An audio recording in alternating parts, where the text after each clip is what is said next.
Daily Bible word தமிழுக்கு அன்புடன் வரவேற்கிறோம். இன்று மார்ச் 8, 2025. நேர்மையாளர்களை அல்ல, பாவிகளையே மனம் மாற அழைக்க வந்தேன். லூக்கா எழுதிய தூய நற்செய்தியிலிருந்து வாசகம் அதிகாரம் 5. இறை வார்த்தைகள் 27 முதல் 32 வரை.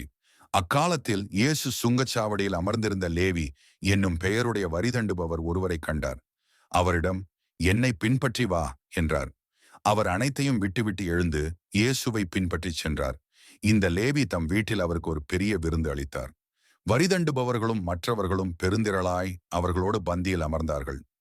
பரிசேயர்களும் அவர்களை சேர்ந்த மறைநூல் அறிஞர்களும் முணுமுணுத்து இயேசுவின் சீடரிடம், வரிதண்டுபவர்களோடும் பாவிகளோடும் சேர்ந்து நீங்கள் உண்பதும் குடிப்பதும் ஏன் என்று கேட்டனர். இயேசு அவர்களுக்கு மறுமொழியாக, நோயற்றவர்க்கு அல்ல, நோயுற்றவர்க்கே மருத்துவர் தேவை. நேர்மையாளர்களை அல்ல, பாவிகளையே மனம் மாற அழைக்க வந்தேன் என்றார். இது ஆண்டவரின் அருள்வாக்கு. இறைவா, உமக்கு நன்றி.